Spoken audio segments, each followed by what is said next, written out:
Boston Dynamics CES 2026, Atlas 2.0 versus Unitree, H2 versus Q1, is one of the clearest snapshots we have of where humanoid robotics is actually heading, not in theory, but in practice.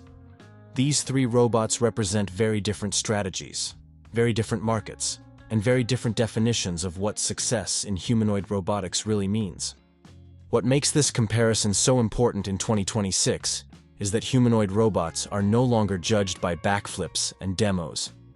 They're judged by repeatability, cost, control, and real-world usefulness. And this is where the gap between these robots becomes impossible to ignore. Let's start with Boston Dynamics Atlas 2.0, revealed at CES 2026. Atlas has always been the gold standard for motion, balance, and dynamic control. With Atlas 2.0, Boston Dynamics pushed that reputation even further. This robot moves less like a machine and more like a highly trained athlete. Its walking, running, lifting, and recovery behaviors are shockingly natural. Atlas 2.0 isn't just agile. It's context-aware in motion. It understands terrain changes, object weight shifts, and balance corrections in real time. This comes from decades of research in locomotion, hydraulics, and control systems. No other company has invested as long or as deeply in this specific area. But here's the uncomfortable truth about Atlas 2.0. It's still not built for mass deployment.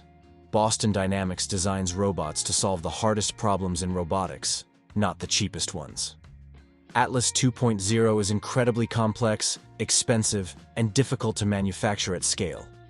It's a technological masterpiece, but not a product designed to flood factories or warehouses anytime soon.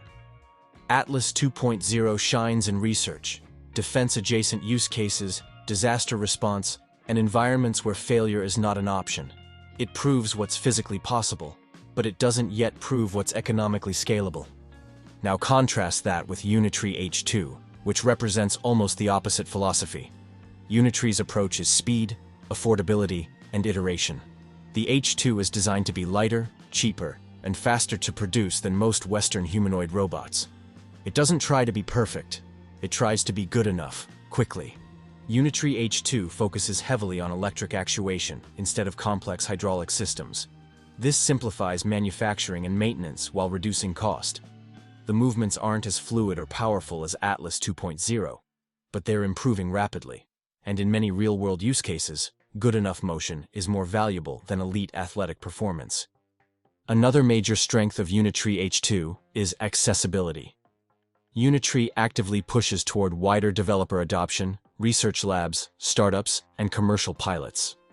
That creates an ecosystem effect. More developers experimenting means faster software learning, faster bug discovery, and faster iteration. The H2 is not trying to dominate heavy industrial work. It's positioning itself as a flexible humanoid platform for education, light logistics, inspection, and service tasks. And because it's affordable relative to competitors, adoption barriers are much lower. This is where Unitree quietly becomes dangerous to bigger players. It may not win on raw capability, but it can win on volume and learning speed. In robotics, learning speed often beats perfection. Then there's Q1, which sits in a more ambiguous but increasingly important position. Q1 is designed around practical deployment and modularity. It's not chasing viral demos or extreme motion. It's chasing reliability, controllability, and integration. Q1's movement is conservative by design. It prioritizes stability over flair. That makes it less exciting to watch, but far more attractive to risk-averse businesses. In 2026, companies care less about what a robot can do once, and more about what it can do 10,000 times without failing. Where Q1 stands out is system-level thinking.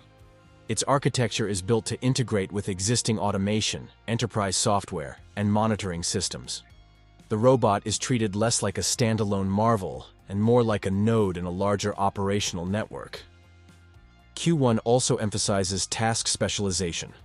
Instead of trying to be a general humanoid immediately, it focuses on defined task clusters.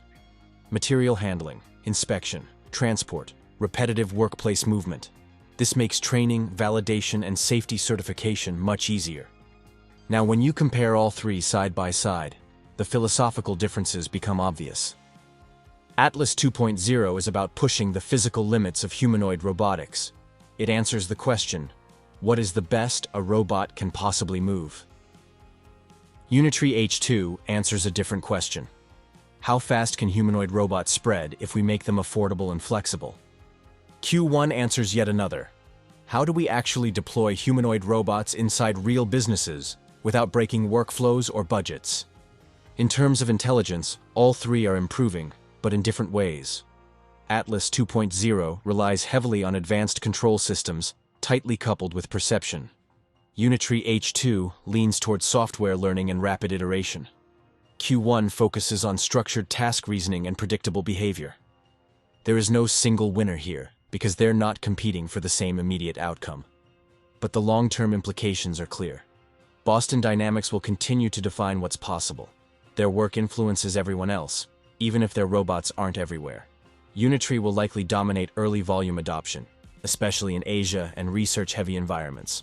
Q1 could quietly become the favorite of enterprises that care more about uptime than spectacle. The real battle isn't happening on the CES stage. It's happening after deployment. Which robot learns fastest from real environments?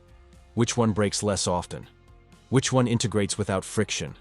Which one earns trust from operators and managers? Boston Dynamics, CES 2026. Atlas 2.0 versus Unitree. H2 versus Q1 shows us that humanoid robotics is no longer a single race. It's splitting into multiple lanes. Performance, price, practicality. And the future won't be decided by the most impressive demo. It will be decided by the robot that shows up every day, does the job quietly, and doesn't make headlines.